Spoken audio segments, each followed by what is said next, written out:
All right, good afternoon, everybody. So let's go ahead and get started. What we're going to cover today is we're going to cover peritoneum. We're going to cover the sympathetic nervous system to the gut. We're also going to cover the blood supply to the gut. Okay? Those are going to be the three big concepts. On Wednesday, what we're going to do is we're going to cover some detail of the liver, detail of the pancreas, detail of stomach, small intestine, large intestine, and then that and the kidneys. And then basically that's going to be it for the viscera. And then as of next week, as of Monday, we're moving right into the pelvis. Okay. Sorry, please. Wednesday I'll record Wednesday because you guys are going to be in the air for CSM, correct? Okay. Yeah. So I'll record Wednesday. So there is some confusion on when you guys are going to be out. So I'll record Wednesday. So that'll actually be pretty good because I can go a little slower. It won't be compressed into an hour. All right, so when we talk about the peritoneum, basically the peritoneum is going to be a series of fluid sacs inside the abdomen that are going to provide a little bit of cushioning, also a little bit of obviously lubrication to our viscera. And the big thing to remember with the peritoneum is that we're going to have a lot of different terms here, okay? One of the terms you're going to see, and you probably saw this in your reading, was something called intraperitoneal versus retroperitoneal. So really super easy here. If we draw out the posterior abdominal wall, okay, so this line here is going to be the posterior abdominal wall.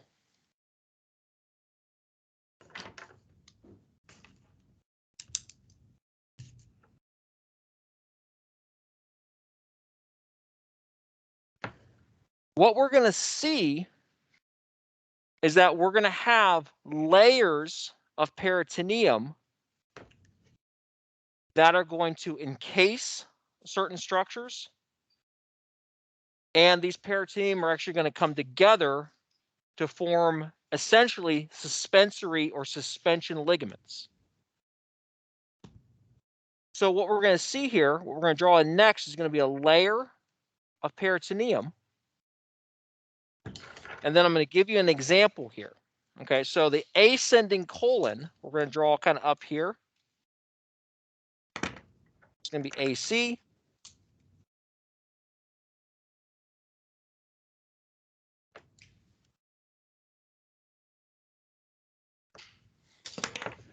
So the ascending colon is going to be suspended, right? And what I want you to kind of think about is, why doesn't my ascending colon just slosh all over the place inside my viscera, right? If I'm standing here and gravity is pushing my viscera down towards my feet, why isn't my ascending colon down in my pelvis? And the reason is because it's being held up by these suspensory ligaments, which are called mesenteries. And the way it works is that we're going to have a layer of peritoneum Okay, so a layer of this connective tissue literally surround a structure like the ascending colon, and then it's going to literally kind of come back down. Now, the way this works, and the best analogy I really saw to explain this is imagine that the peritoneum is like a balloon. Okay, fill up the balloon with a bunch of air. What happens when you push your fist into the balloon? The balloon kind of surrounds and envelops your hand, doesn't it? So literally, if you think about it, as we develop, what happens is that as these viscera, as these organs start to develop and move into their proper place, they pull some of this connective tissue with it. They pull this mesentery with it. So the mesentery is going to be this section here. And this is going to be that suspensory structure. So it's going to hold that ascending colon as suspended into place. Have you guys gotten to here in the dissections yet? Okay, awesome.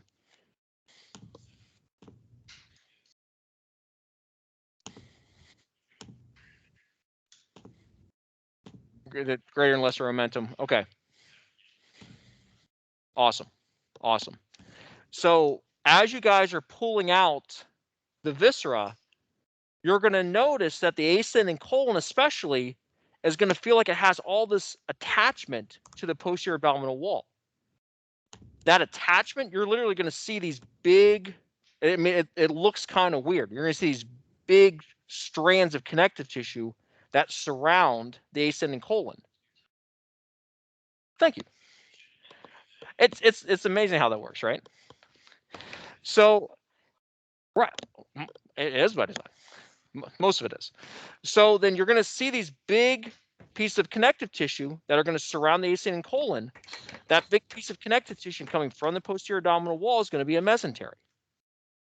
So when I have a structure that is held up by a mesentery, but it's inside the peritoneal cavity, this guy here is going to be called intraperitoneal.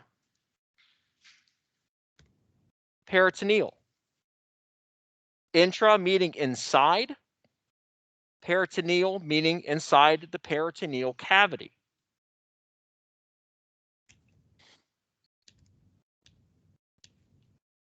The other thing I'm going to see here, I'm going to draw another example of a structure here. So we're going to draw a kidney. Okay, so just K for kidney.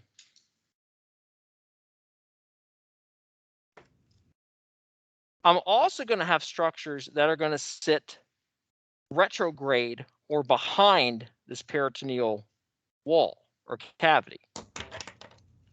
So literally, there are going to be structures that are not inside that peritoneal cavity. And in fact, you guys are going to see that as well when you start opening up these viscera. You're going to see that the kidney has this like layer of stuff over top of it. That layer of stuff is going to be that posterior peritoneal wall, that posterior peritoneal lining. When I have a structure that is behind the peritoneum, this structure is going to be said to be retroperitoneal.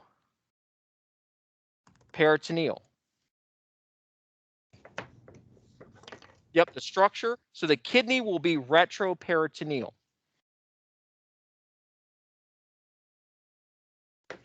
So you guys probably have seen that in the reading, or you will see it in the readings.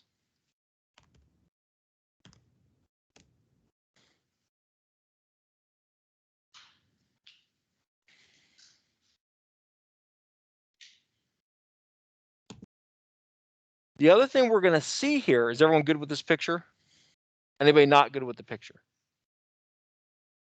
Was that a head scratch or a hand wave? Head scratch? Okay. All right. So I'm going to draw another picture here because there's something else you probably are going to see in the reading as well. And it's going to be called secondarily retroperitoneal. Okay.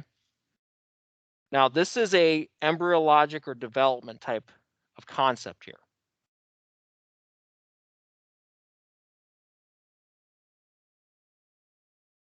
Okay, so I'm still going to have my posterior abdominal wall. So if you guys just want to draw in another posterior abdominal wall, it's fine. So this is going to be when a structure is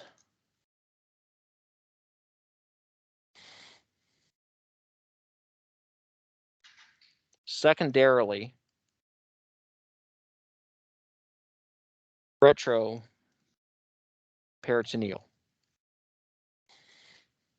Okay, so let's say we have a structure like our transverse colon. Okay, and that's just an example.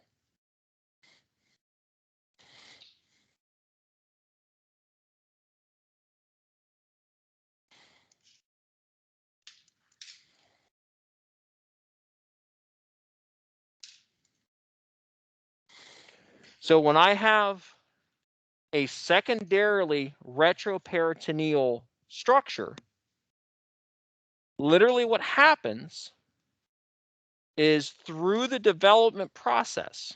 Okay, so let's say we're going to draw in, here's my peritoneal cavity and my mesentery. Literally what happens is as we develop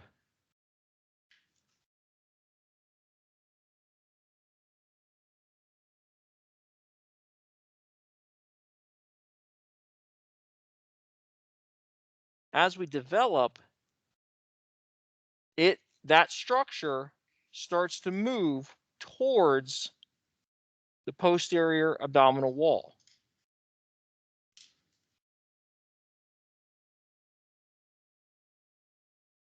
But as you can see, it carries its peritoneum with it.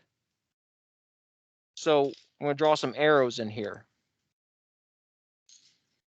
Okay, these arrows are representing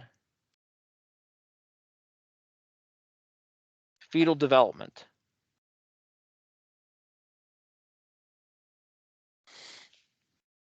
So when we are first in embryo, in mom's stomach, that transverse colon is sitting out there just like other structures like the ascending colon and jejunum and things like that.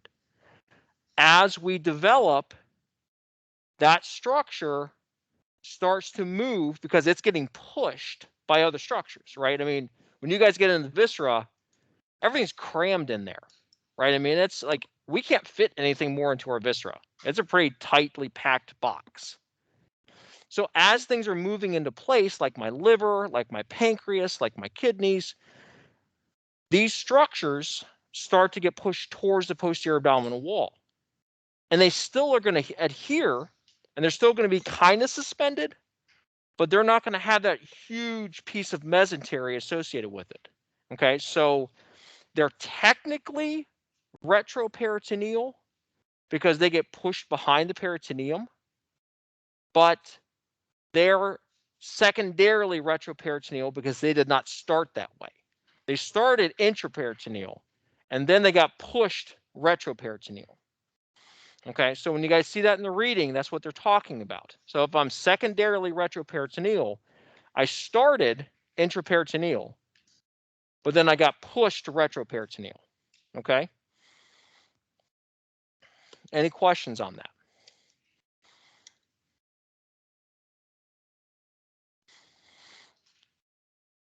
It's getting pushed and the mesentery is going with it. Yeah.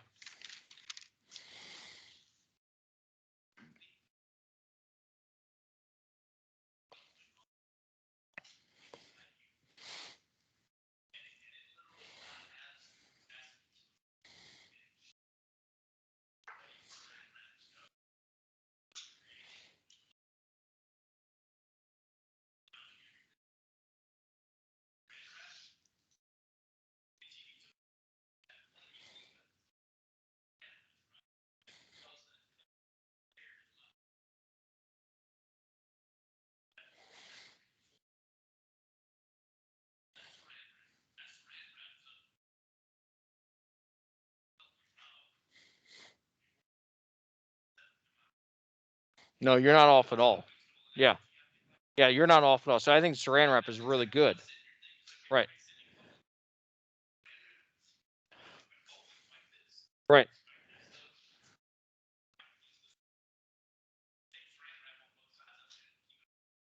Right.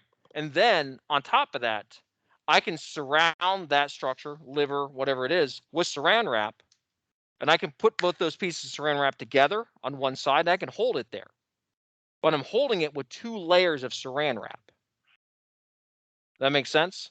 So if I'm going to cover, let's say this is my liver, one side comes over with saran wrap, the other side comes over with saran wrap, and I tie it down here.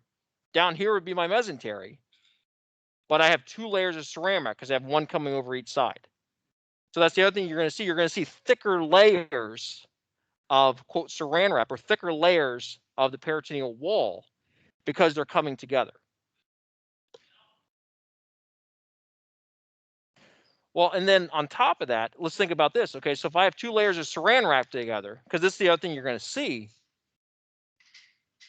I can still move those layers of saran wrap. Okay, I can still rub those layers of saran wrap together. Well, and that's the point I was going to make. Right. So if I had 2 layers of saran wrap, I could pour some water in there, and there's going to be a little bit of water that gets in there. Okay, so you're going to see a little bit of fluid in between those layers of peritoneum as well. Okay, it's one of those things right now. I understand it's like, dude, I don't know what you're talking about. Get into cadaver lab, and you're going to see it. Okay, but I want you to understand how it's set up because it'll make much more sense when you get in cadaver lab. All right, any questions about that? It's a different concept. I get that. Everybody good with the picture? Okay. All right, the other thing I wanted to cover was the greater omentum, the lesser omentum, the greater sac, the lesser sac. Okay. So here's what we're going to do. We're going to draw out super duper easy picture here. We're going to do a hemisagittal section. So essentially, I'm cutting the person right down the midline, and I'm splitting them open like a tree. Over here is going to be my posterior side, and out here is going to be my anterior side. The most posterior structure I'm going to have here is going to be my spine, right?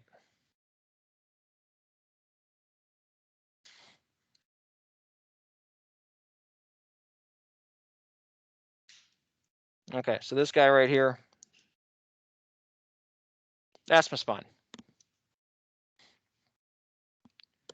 I'm going to have some structures that are going to be pretty darn close to the spine. Now we're going to draw kind of a blown up example here.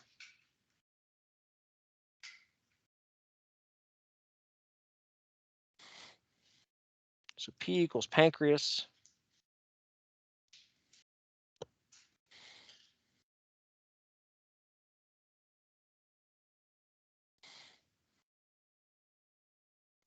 D is for duodenum, or some people pronounce it the duodenum.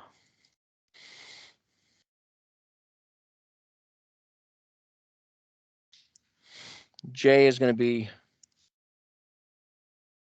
jejunum.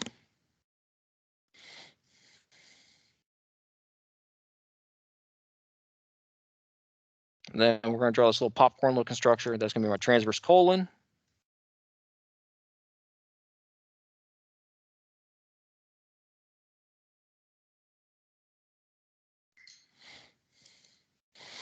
And then up here, we're going to draw in, it's going to be my stomach. And then way up here is going to be my liver.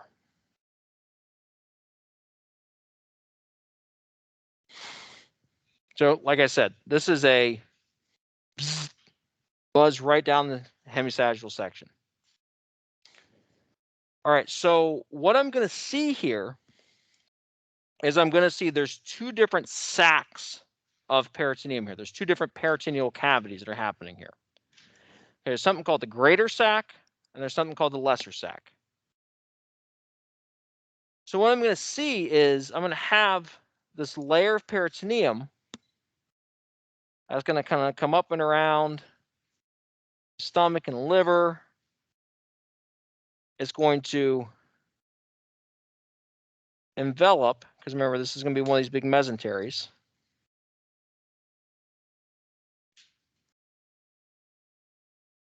It's going to envelop this transverse colon.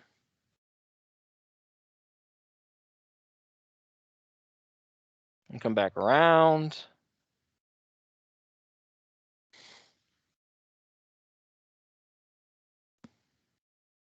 It's also going to envelop my jejunum, so it's going to suspend my jejunum. Come back around.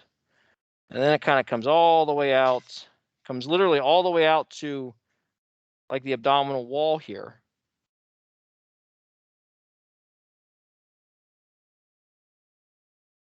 Surrounds my liver, my stomach. And there's this big double layer down here. That's actually really important.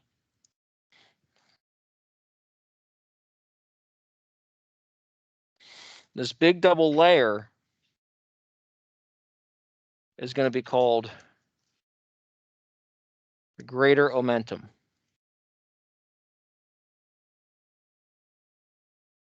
Now, the word omentum equals apron. That's literally all it means. So when you guys open up that viscera, you're not just going to open it up and it's going to be, oh, sweet, there's the liver, there's the colon, there's all this great stuff. You're going to see this huge, thick, I'll be quite honest with you, nasty looking layer of stuff. And you're going to say, what in the world is that thing? That big, huge sheet or apron that comes all the way over top all that viscera is called the greater omentum. What that greater omentum is actually 4 different layers of peritoneum all put together. I got 2 drawn in here. The other part of all this is there's an entire different sac here. So everything in green, and I'll kind of shade it in here, so it makes a little more sense. All this stuff here in green is called the greater sac.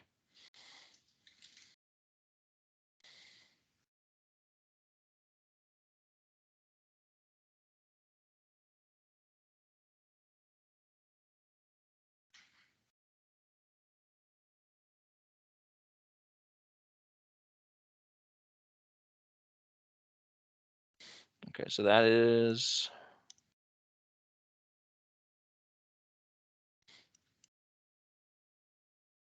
my greater sac.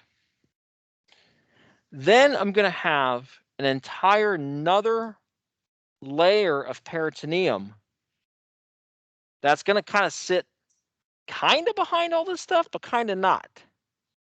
So it kind of comes back posterior to the liver, comes up about midway up the stomach, doubles back, comes all the way out, goes inside the layer of the greater omentum. This is where we get 4 different layers of peritoneum here.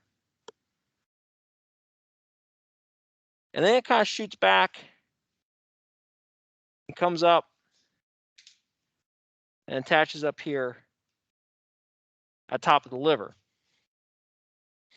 And everything in blue here is called the lesser sac. So all this stuff in blue, everything in here,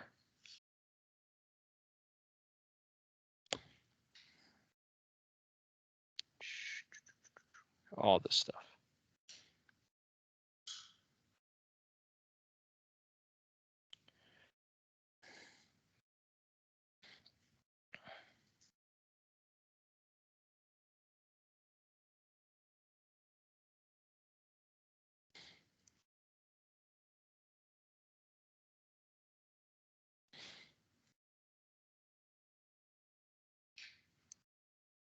Ah, that was weird. Okay, let's try it a different way. It disappeared on me.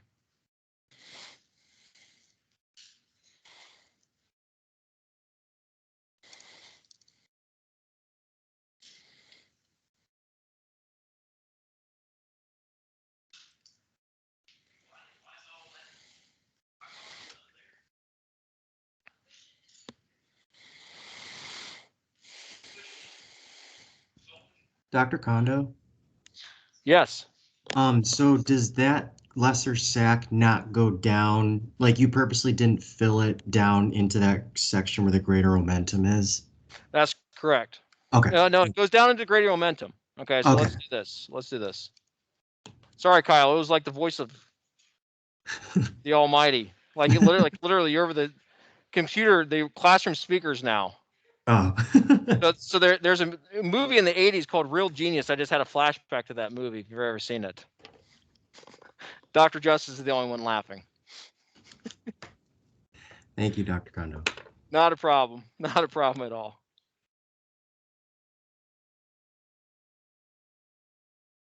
Yes, there's tons of vascularity. There's tons of stuff.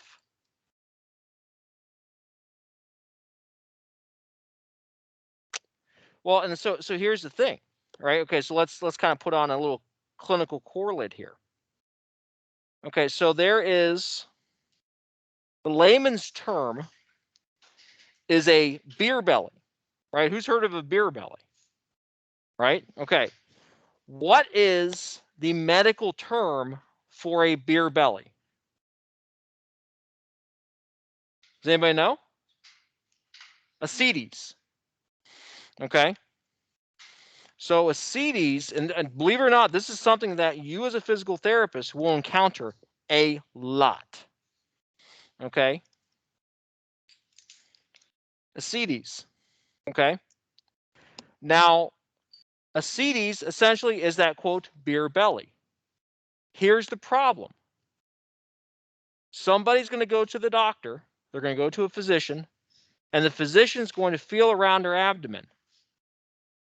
And it's going to feel hard. If that abdomen feels really hard, what that means is that all of that fluid is not superficial to the abdominal musculature. It means it is deep to the abdominal musculature, which means that the greater sac has inflamed. So the greater sac has expanded with all sorts of extra fluid in it because the musculature is sitting superficial to it. Ascites has a very high correlation to significant liver damage. Because as the liver starts to fail, because what's the liver do? It's our body's filtration system. As the liver starts to fail, it's not able to push all of those enzymes. It's not able to push all that fluid out through the portal vein, out through the inferior vena cava. What happens is that all that extra fluid starts to leak out into the peritoneum. And it builds and it builds and it builds and it builds. So what happens literally is you see these folks and they have these really large distended bellies. They come to you for back pain, right? Because they use something like Teladoc and say, well, my back hurts. So I'm like, yeah, go to therapy. The question you have to ask yourself is, why does their back hurt? What's somebody going to do if they have a really big distended belly? Right? They're going to do this number. Right?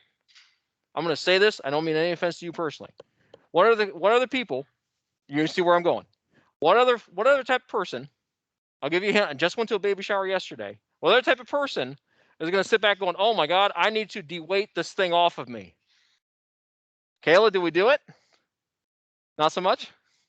You didn't do this? Like, oh my gosh. Absolutely. Right. Yeah, right. So what we see is these folks are going to try to de-weight themselves or get their distended center of mass back towards their actual center of mass, right? So that's going to increase lordosis, is it not? Like I said, they're going to come to you for back pain. You have to take the extra step, and this is where the quote critical thinking comes in, and that's an overused term in my opinion. Why is their back hurting? So if they have something like ascites, yes, they can have back pain, but it's because of liver damage. Okay, and you need to be able to recognize the sorts of things. That's why we have to understand this relationship. Okay.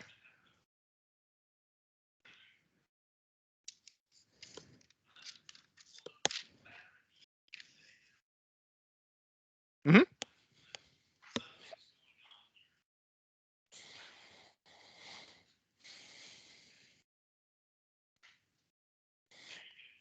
That's a lot of it what it is.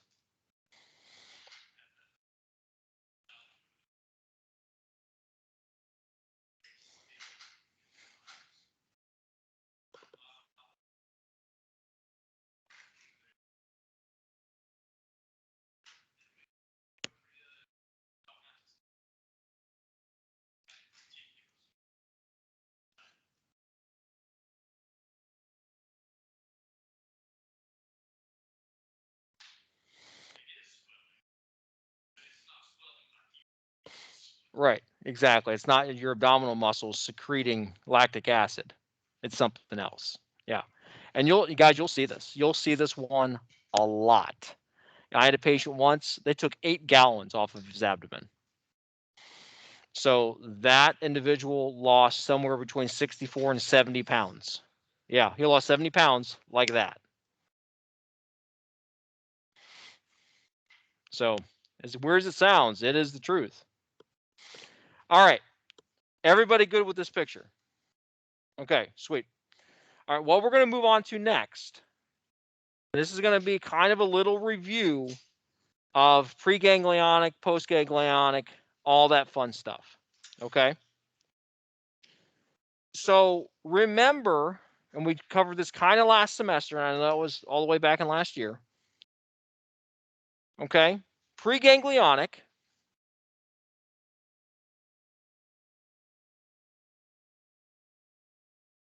equals before the ganglia. Okay?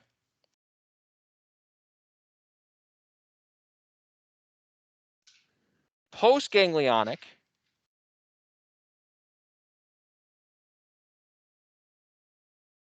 is going to be after the ganglia.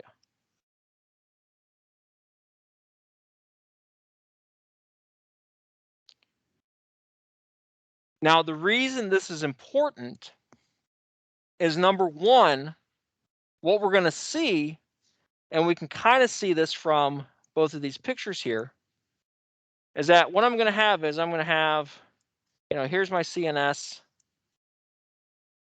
and I'm going to have this big synapse. And there's going to be some sort of target tissue, right? Say it's my heart, say it's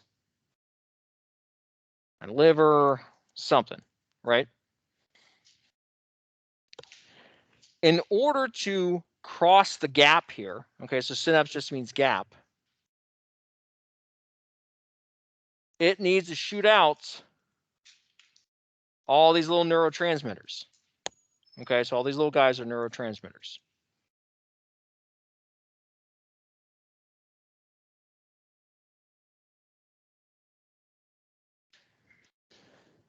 What we're going to see is that I'm going to have a different setup when I'm talking about my cardiac or thoracic organs versus my abdominal organs. I'm actually going to see my cardiac and thoracic organs are going to have a 2 synapse system.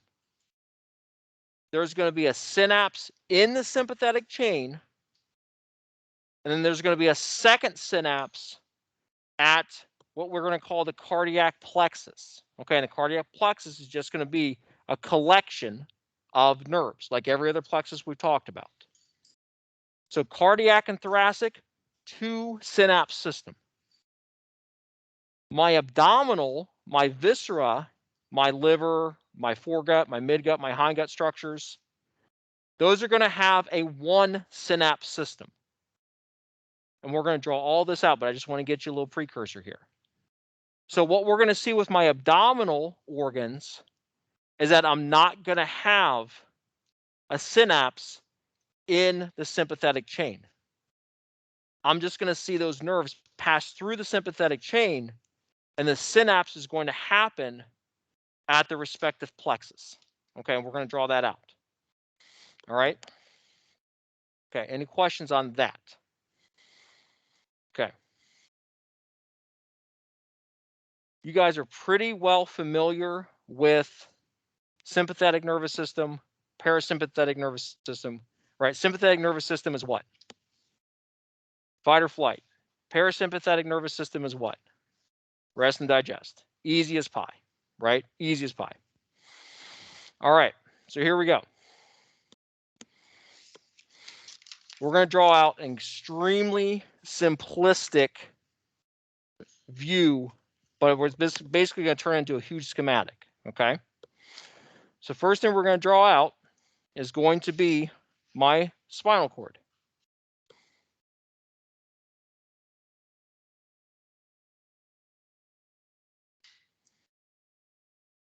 Up here at top, we're going to draw in BS, which is going to be my basal ganglia. And then we're going to draw in my cervical part of my spinal cord. Then we're going to draw in my thoracic part of my spinal cord. And then my lumbar part of my spinal cord. And then my sacral part of my spinal cord. Okay? Nice and easy. Doesn't get this is the easiest picture of the spinal cord you've drawn all year, is it not? It is. Now, right next to the spinal cord, we're going to draw in the sympathetic chain. Sympathetic chain is going to ride literally right next to the spinal cord. You guys are going to see it in cadaver lab when you guys get to the posterior abdominal wall. Okay, so this guy here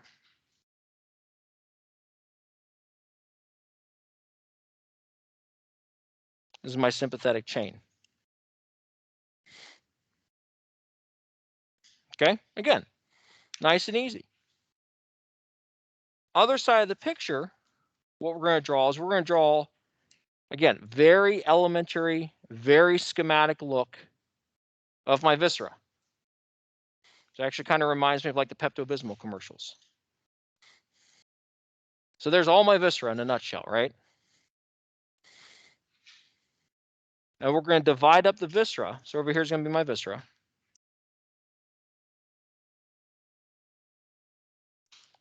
Into my foregut, my midgut, and my hindgut.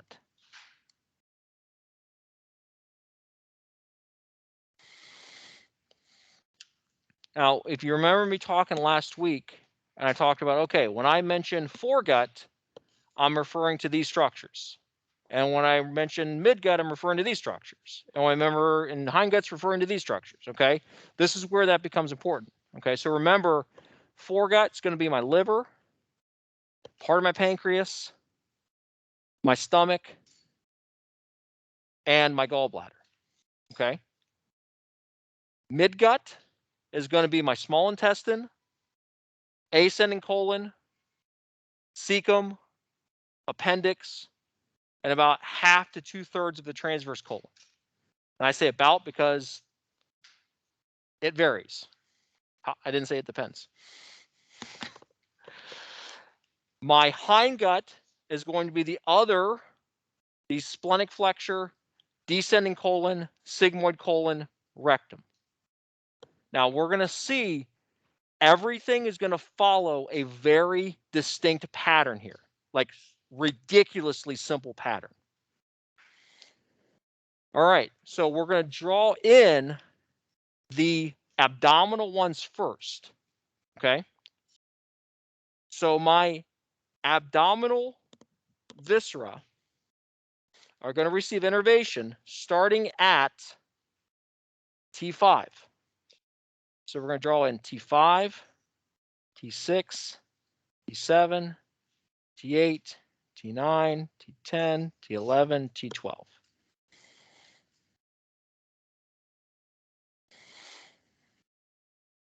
We're also going to draw in lumbar 1, L1, L2, and L3. Now, if you guys probably remember from physiology, that's where my sympathetic nervous system's coming from.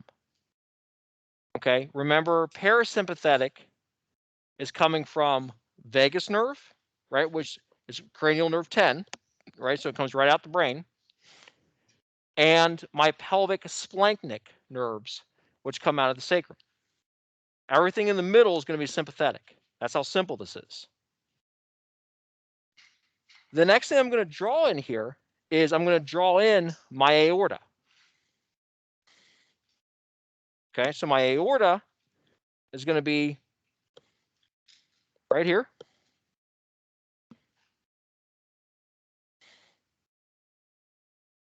And remember that aorta is going to end up splitting out into my common iliac. But what we're going to draw in here on the right-hand side are all these little different blood supplies. Okay, so we're going to end up talking about each of these blood supplies a little later on. So this little blood supply is going to be my celiac trunk. The middle one is going to be called the superior mesenteric artery. And the inferior one is going to be called the inferior mesenteric artery.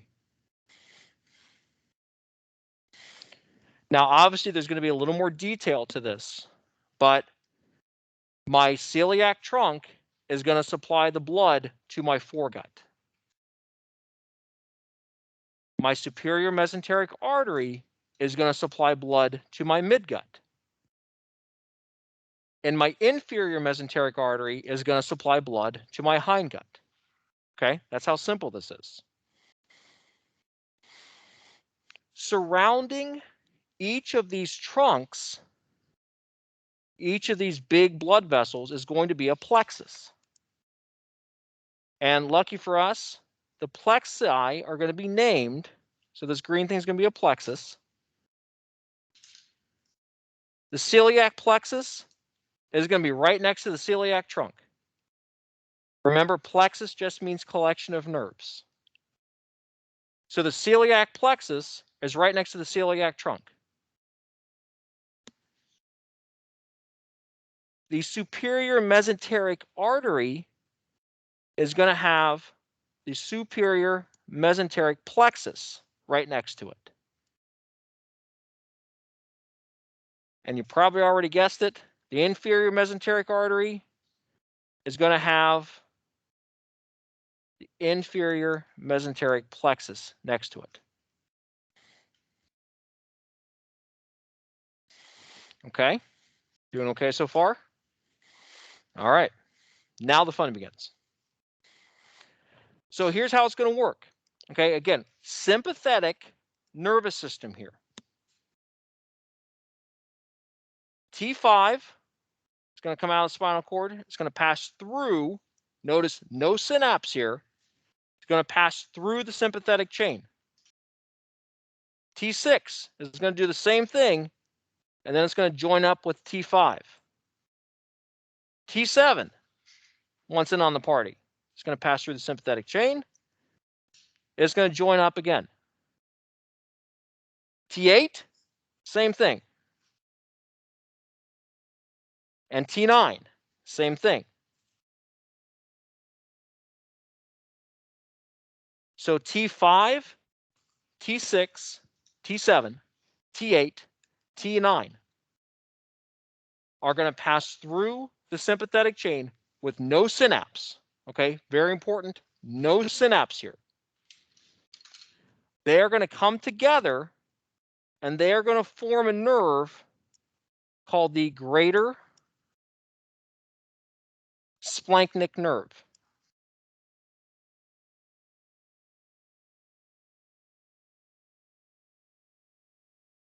Now, the word splanchnic simply means organ. So the greater organ nerve, aka the greater splanchnic nerve, is made up of T5, T6, T7, T8, T9. What's going to happen is that the greater splanchnic nerve is going to synapse at a structure called the celiac ganglia.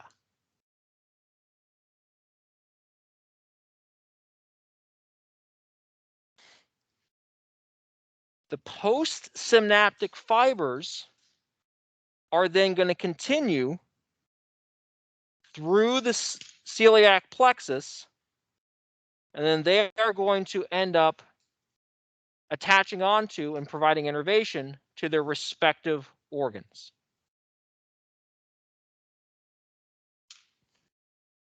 Okay, and this is how the pattern is going to work.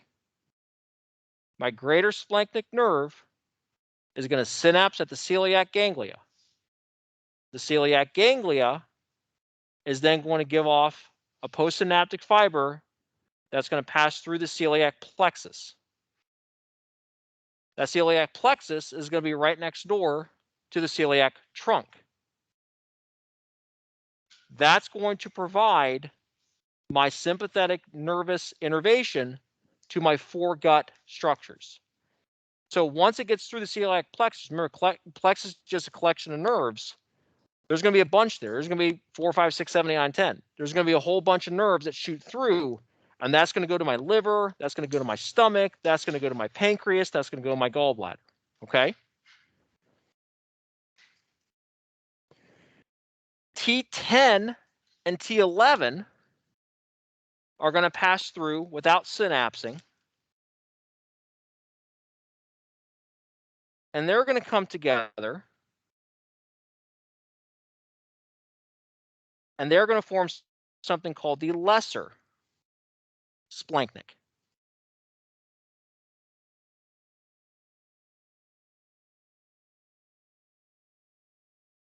The lesser splanchnic is going to have a synapse that happens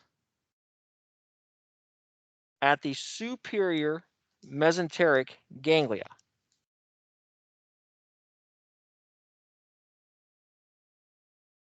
The postsynaptic fibers are going to continue on through the superior mesenteric plexus, and then they're going to end up attaching and providing innervation to midgut structures.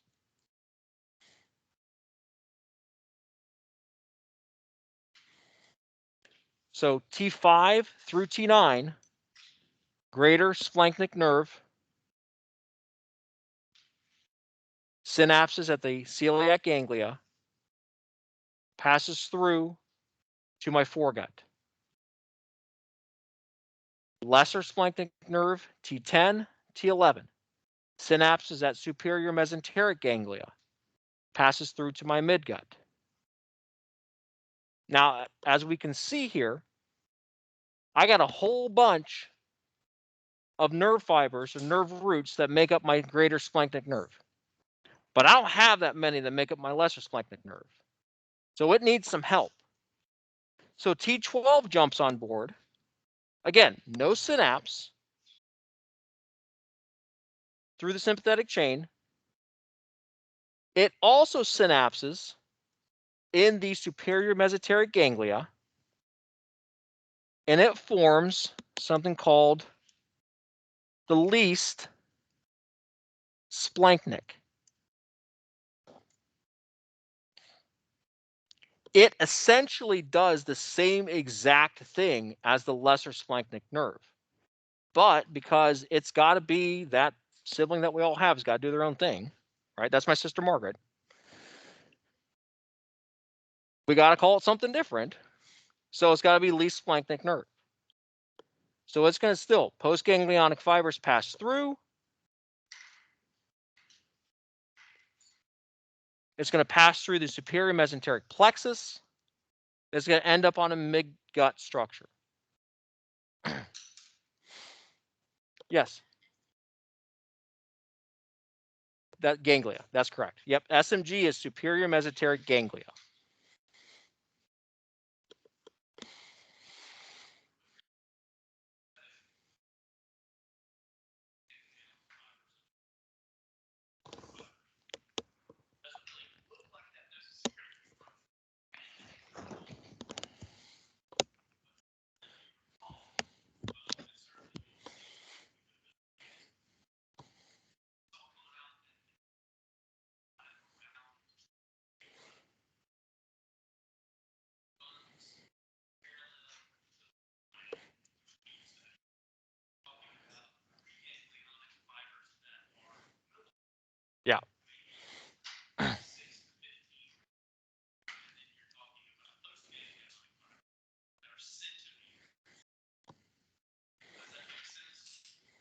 So yeah, all this is.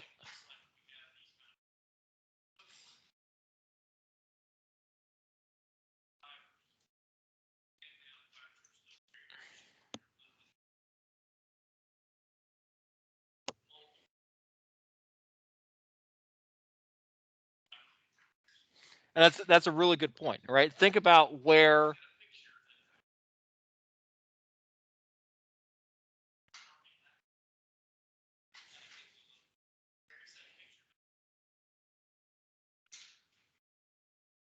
Yeah. So yeah, it looks like this is happening over a wide area. It's about 2 millimeters, a couple centimeters maybe. That's about it. All right. My inferior mesenteric plexus, inferior mesenteric artery, same pattern is going to happen here. L1, L2, and L3 sympathetic nerves are going to pass through the sympathetic chain.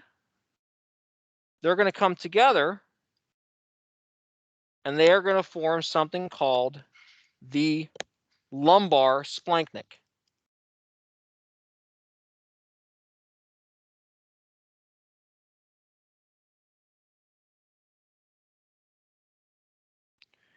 Those lumbar splanchnic nerves are going to synapse in something called the inferior mesenteric ganglia. The postganglionic fibers are they're going to pass through the inferior mesenteric plexus, right along the inferior mesenteric artery, and end up innervating hind gut structures.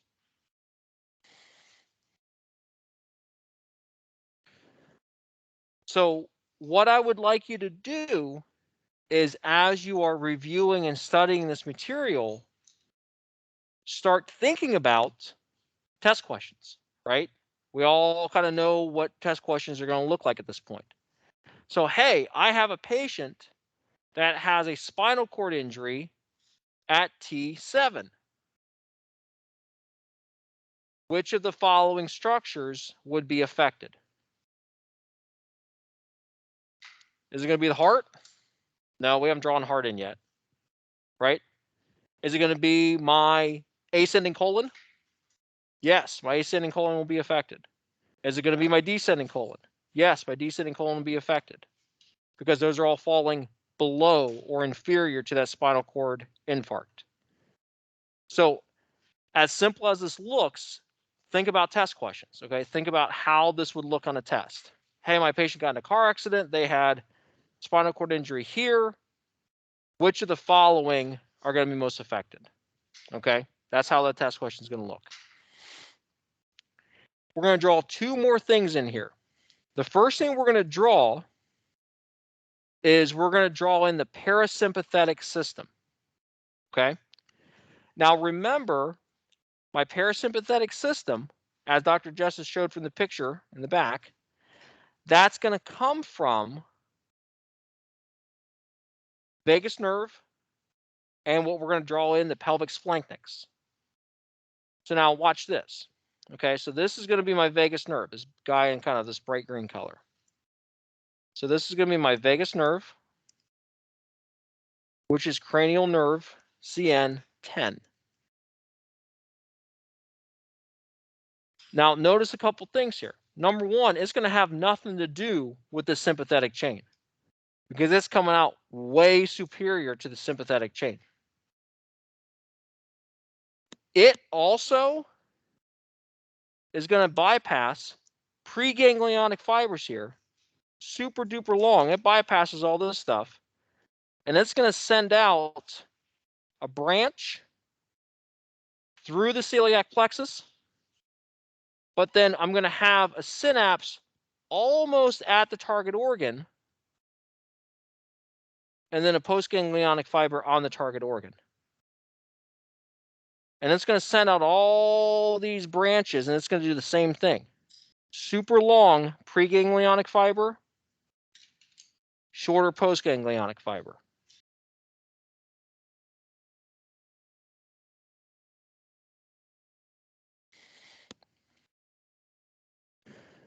So my vagus nerve is going to have a very, very long preganglionic fiber. Vagus literally means to wander. So the vagus nerve means the wandering nerve because it wanders all over the place. It is going to shoot off branches all over the place. Yeah, so it's not necessarily running right up against the aorta. Now, there's going to be pieces and parts that do, but it's not going to be only the aorta. Is that fair?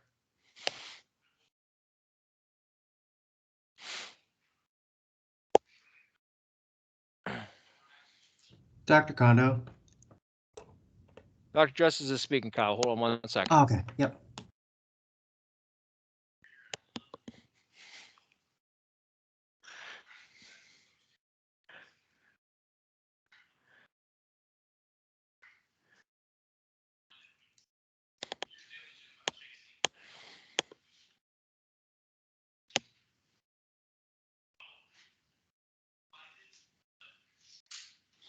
It's really thin, so a lot of times it gets ripped off in the eviscerating process. All right, Kyle, what's up? So if that's why if something happens to the vagus nerve, then there's going to be a lot of the structures getting affected with the parasympathetic innervation. Yes. Okay. Yes. The other thing to think about is on the afferent side, this is also why when somebody takes a liver shot in an MMA fight or a boxing match, there's like a 2 or 3 second delay before the fighter drops like a sack of potatoes because the preganglionic fiber has to travel a really long way to get back to the brain. So if you think about it, if I'm a sympathetic nerve, do I need to get a quick signal or can I take my time? I need to get a quick signal, don't I? Right? Because if sympathetic nervous system is fight or flight and I'm getting chased by a bear, do I want my nervous system to kick in, take about 5 or 10 seconds and kind of, okay, yeah, it's time to turn on the muscles. Okay, I guess we have to. No, I need that thing to happen now. So that's why I have the system set up. A shorter, and nerves act just like electrical cables, right? A shorter cable and a thicker cable means a stronger signal. So I need to get a short, strong signal to a ganglia, and a ganglia is just like a substation, recharge it with another neurotransmitter, and send it on its way. Okay? I'm sorry? Right, exactly. That's a great example. It's cutoff man in baseball. That's what a ganglia is a cutoff man.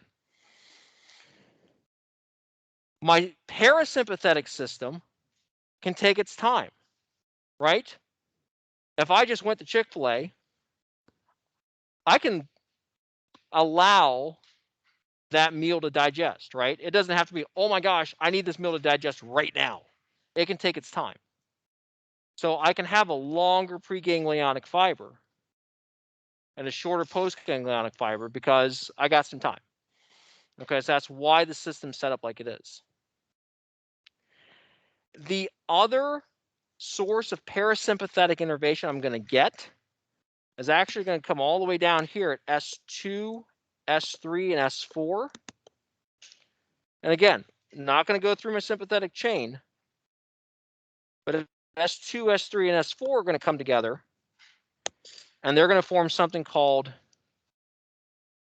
the pelvic splanchnic.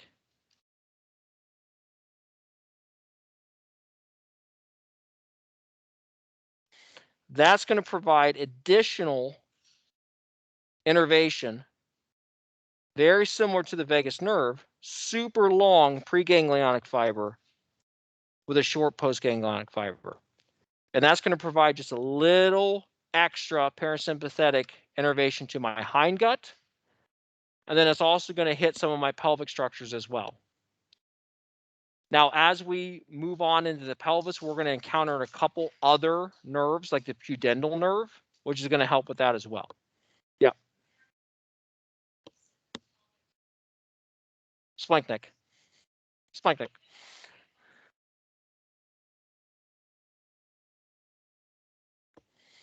Hindgut only. Yeah, hindgut only. Yeah. So it's supplementary parasympathetic intervention, excuse me, to the hindgut. How are we doing? I'm sorry? Right. So up through basically common iliac. Yeah.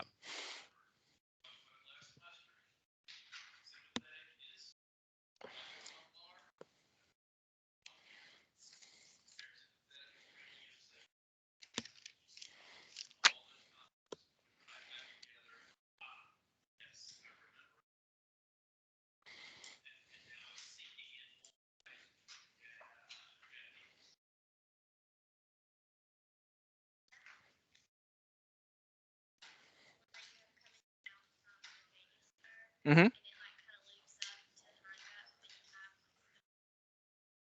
Mm-hmm.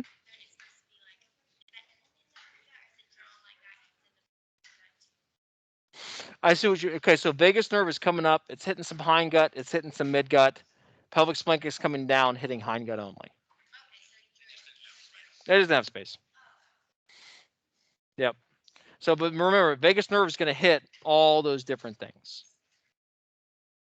So, I mean, I technically could draw another. If you want, like, here's another branch. Woo, that was weird.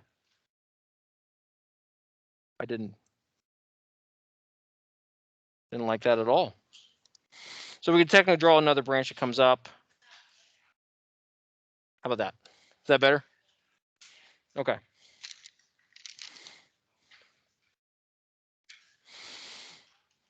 So that's my vagus nerve. So vagus nerve is going to wander. It's going to give off a ton of branches.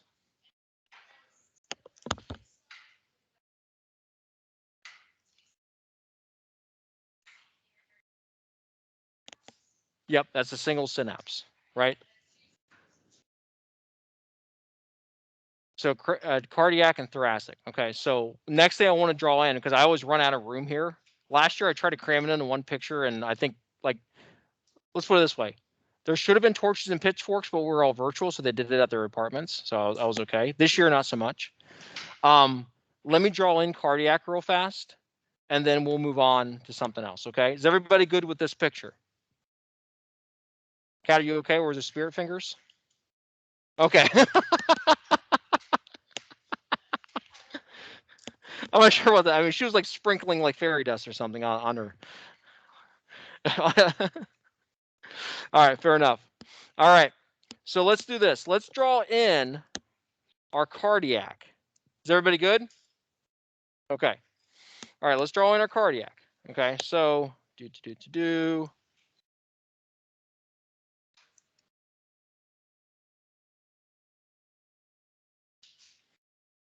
Okay, we're not going to draw in a bunch of this stuff.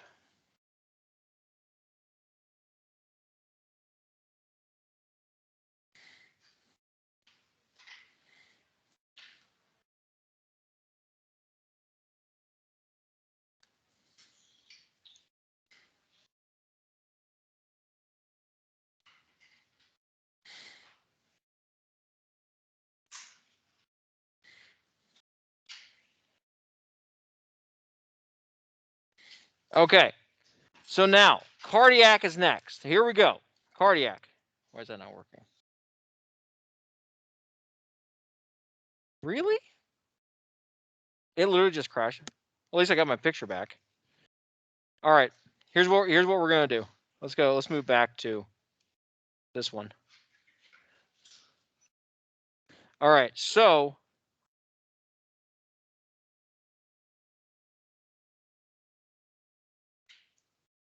cardiac. There's the cervical,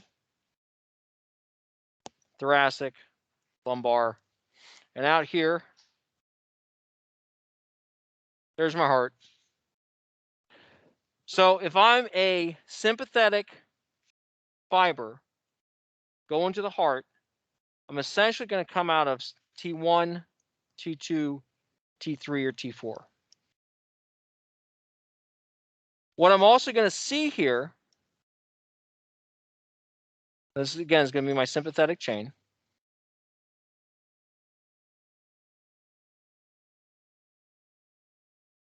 Can't see your screen anymore. Okay. Hold on 1 second. No, it's because it crashed.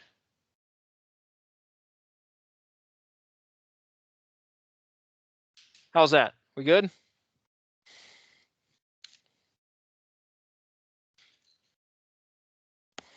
I'm sorry? All right, so here's my sympathetic chain. And then I'm also going to have another plexus. Okay, so this is going to be my cardiac plexus. What I'm going to see here is I'm going to have a 2-synapse system here.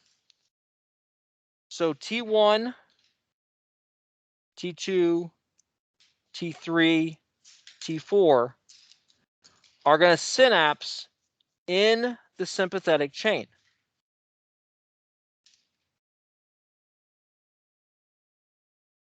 Okay, so super duper holy cow are these short preganglionic fibers.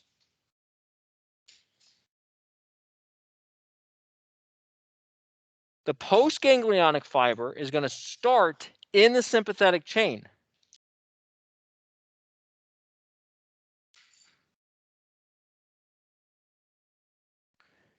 These guys are going to come together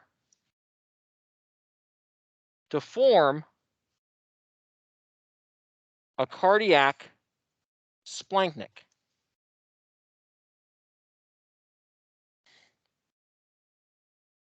They are going to enter into the cardiac plexus. I'm sorry, not the cardiac plexus, the cardiac ganglia. Excuse me.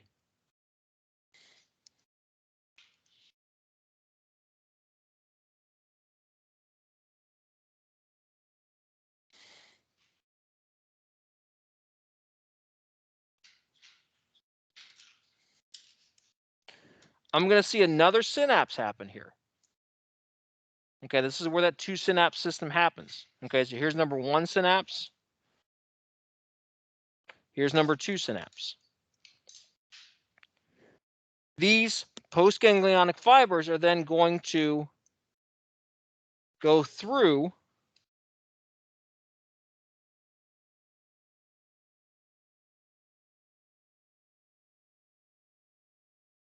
a cardiac plexus.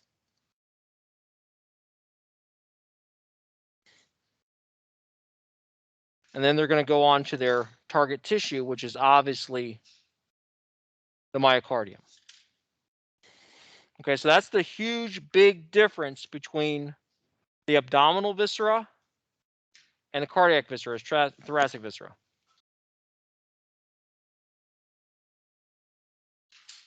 They in the sympathetic chain. Okay, so go back to your sympathetic chain drawing that we did, like we did last semester with the spinal cord. And I said, oh, look at these little. We drew out all these little, like the communicantes, if you remember that. And I said, okay, these are going to come together into the sympathetic chain. We drew that little bulb. That's where the synapse is happening, in that little bulb. Okay, so the little bulb is the sympathetic ganglia. Okay, sympathetic ganglia just comes together and has superior inferior orientation, and that makes up my sympathetic chain. Because remember that a ganglia is just going to be a collection of cell bodies, right? So think back to like dorsal root ganglia. There's a synapse in the dorsal root ganglia, right? So the reason it works this way, if you kind of think of this, again, a weird analogy. If you kind of think of a nerve fiber being like a lollipop, okay, so here's a cell body.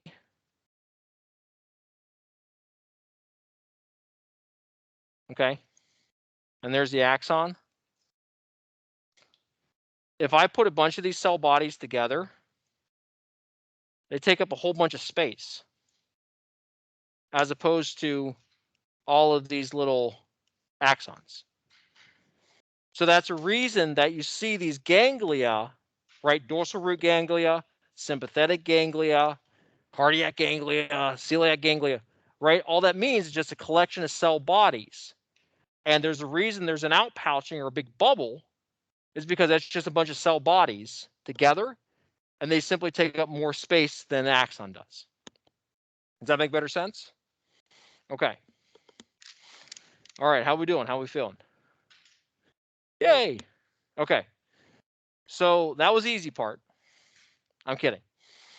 Now the rest of it's not bad. All right, everybody doing okay? Yeah. I get it. It's a lot. What's that? I wasn't lying. What did I tell you the very first day of class? I will not lie to you. All right, now, okay, we're going to draw out. We're probably going to get through the celiac trunk today. What I'll have to do for recorded lecture on Wednesday is we'll do superior mesenteric artery, inferior mesenteric artery, and then the detail for the organs. All right, so the first one we're going to start out with is going to be celiac trunk. This is going to be blood supply, okay?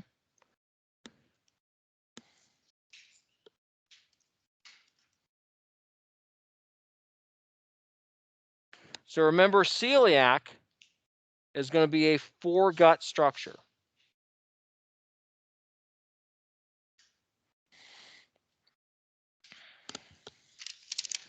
What we're going to do is we're going to draw in, and there's no like scale here, okay? So simply we're just going to draw in the different foregut organs. So this side of the screen, okay, there's going to be my liver, nice and easy. We're going to see a tiny little piece of the gallbladder, and then just kind of orient you. This is as we are looking at somebody head on. So this is really my right side over here, and this is really my left side over here. Okay, just kind of orient you. Okay, nice and easy. The other big structures I'm going to see here, I'm going to see my stomach. Okay, so again, nice and easy. My stomach's going to have a couple big pieces and parts to it.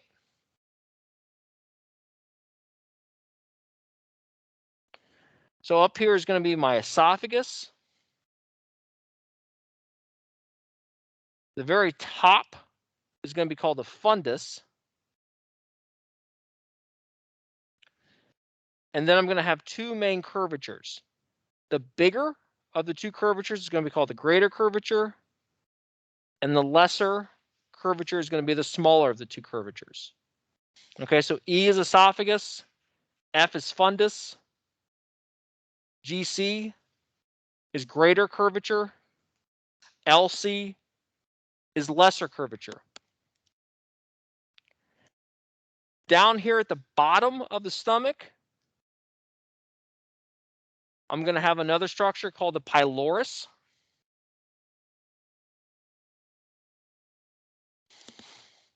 And then I'm going to also have the pyloric sphincter. Okay.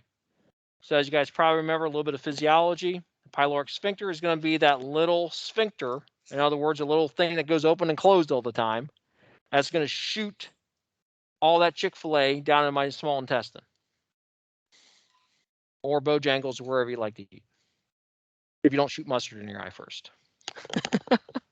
That may have happened before class.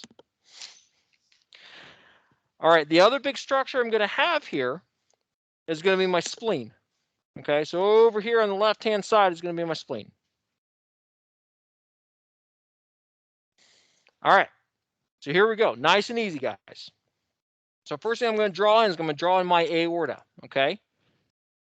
Now the aorta, so this is my aorta. At about T12, I'm going to have my celiac trunk. Okay, so celiac trunk at T12. The celiac trunk is extremely short. And in fact, you may see a cadaver or two where it doesn't look like it has a celiac trunk, but you will see the branches coming off the aorta. Okay?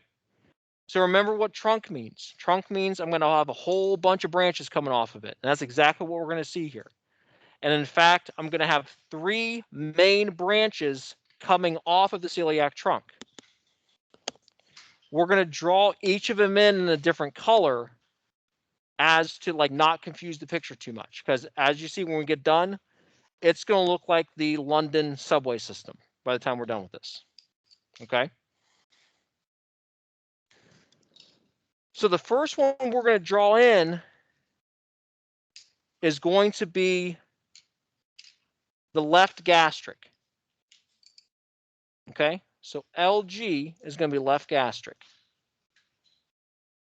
Left gastric is going to follow the lesser curvature of the stomach.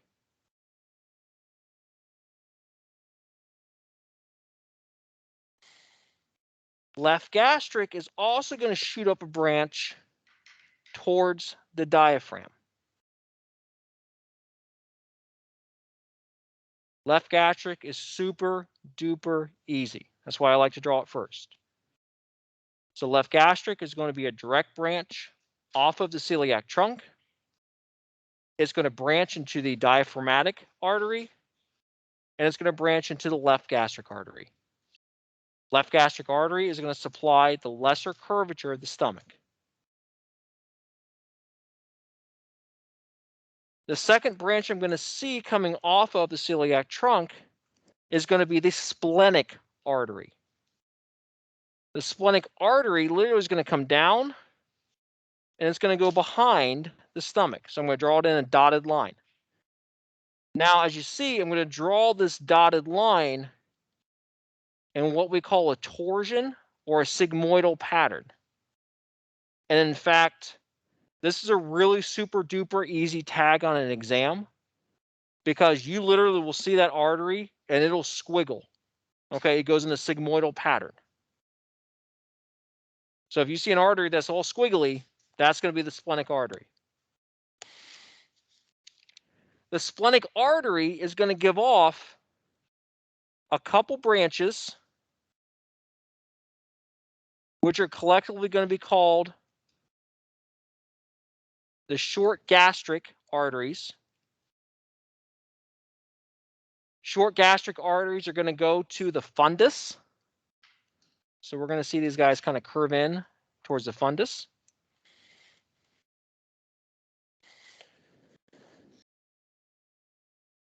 The splenic artery is also going to give off another branch that's going to supply the greater curvature. And get ready. This one is a humdinger. This is going to be my left gastroepiploic artery. Agreed? That's a humdinger. That's a heck of a word. Go back, visit grandma, play Scrabble. You will win with that word. Which one? I'm sorry. Splenic goes posterior to the stomach. Yep. So it is posterior. Good question.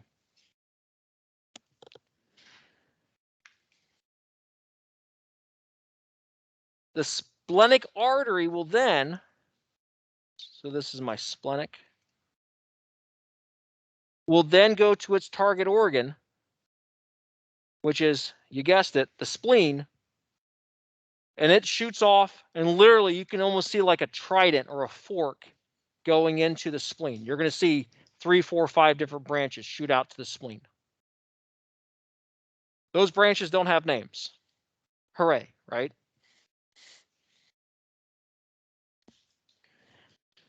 So that's my splenic artery. That's everything in purple is my splenic artery. Yes. But, I'm sorry. Yeah. Yes, that's a great question. Yep. So gastroepiploic also goes by the name left gastroomental. Those are synonymous terms. Oh, not a problem. Very good question. Very good question. Okay, we doing okay? Yes. There's multiple branches. Sometimes it's 2, sometimes it's 3. I'll be quite honest with you. If you have an individual that does a lot of digestion, you can see 8, 9, 10 branches sometimes. Yep, those are all the same. Yeah, collectively they're called the short gastrics.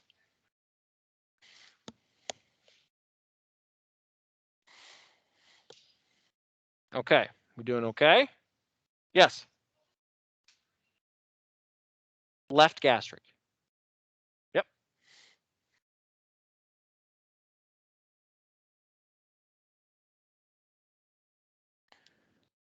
All right, so we did the easiest branch, which is the left gastric. We did the second easiest branch, which is the splenic. Now we're going to do the hepatic branch, and this one is going to go all over tarnation. Okay, so I'm just going to warn you, this one goes all over the place. That was an unsolicited yay. Thank you. All right, so off of the aorta, off the celiac trunk, we're going to have something called the common hepatic. CH is common hepatic.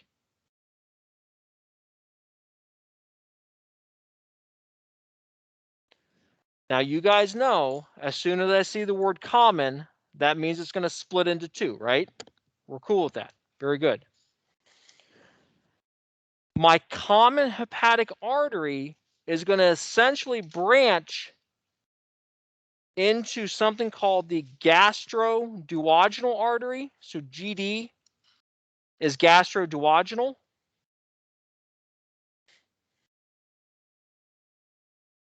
That looks better.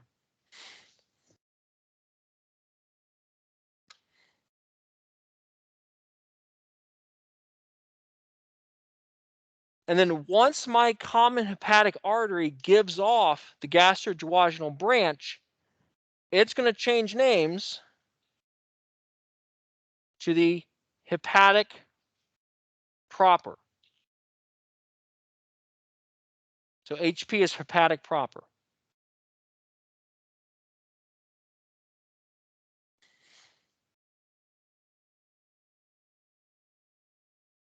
My hepatic proper is then going to branch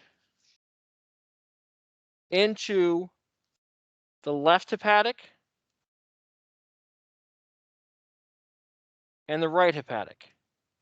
I have no idea why it's doing that. That's weird, isn't it? My right hepatic is also going to give off a branch that's called my cystic artery. Now, cystic, as you guys probably remember from something like medical documentation or medical terminology, anything that says cystic means gallbladder. So if my patient has a cholecystectomy, that means they had their gallbladder removed. If my patient has cystitis, that means they have an inflamed gallbladder. Okay, so common hepatic branches out into the hepatic proper and gastroduodenal arteries. Hepatic proper then continues on to branch out into the left hepatic and the right hepatic. The right hepatic gives off the cystic branch. Okay. The gastroduodenal artery will then continue on down, and it's going to give off something called the supraduodenal. SD is supraduodenal.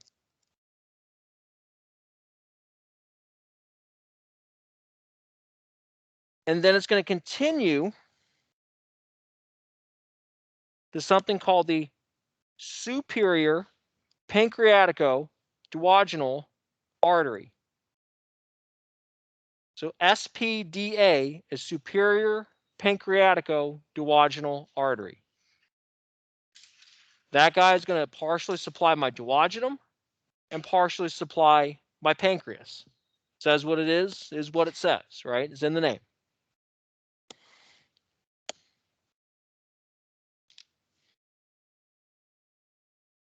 there's one more branch that's going to come off of the hepatic proper.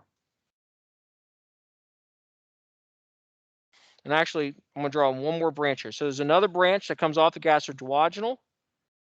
It's going to come behind, and it's going to anastomose with the left gastroepiploic artery, and that's going to be my right gastroepiploic artery.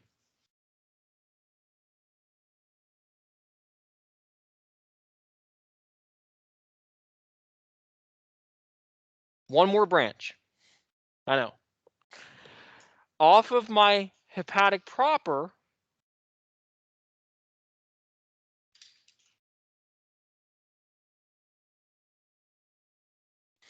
is going to be a branch that's going to anastomose with the left gastric artery,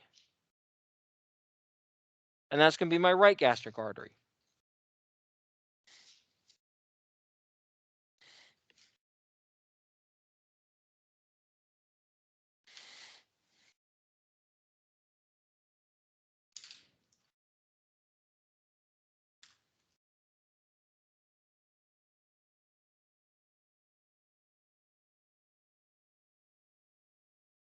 So as we can see, this is a pretty complex.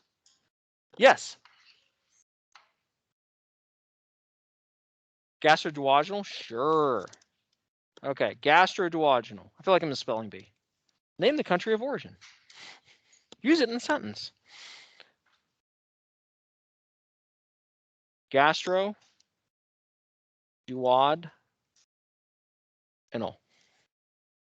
Not a problem.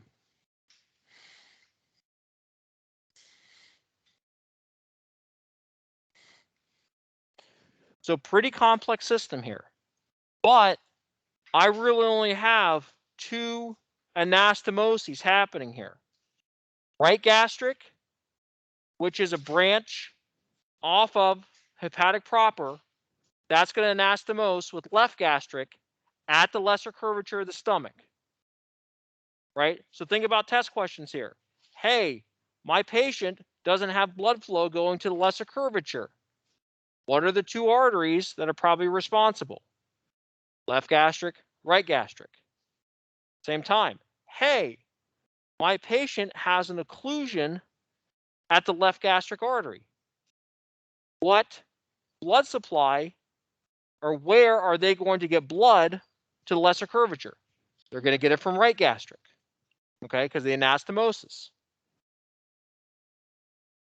Left gastroepiploic or gastroomental is going to anastomose with right gastroepiploic or gastroomental. Okay, so I only have two anastomoses here, even though this looks like a heck of a picture. Okay, let's go ahead and let's cut it here. I'm going to record superior mesenteric system, inferior mesenteric system, and then all the organs.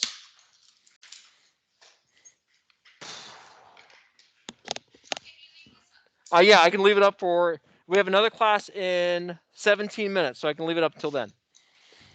Thank you, Dr. Kondo. Thank you, Kyle.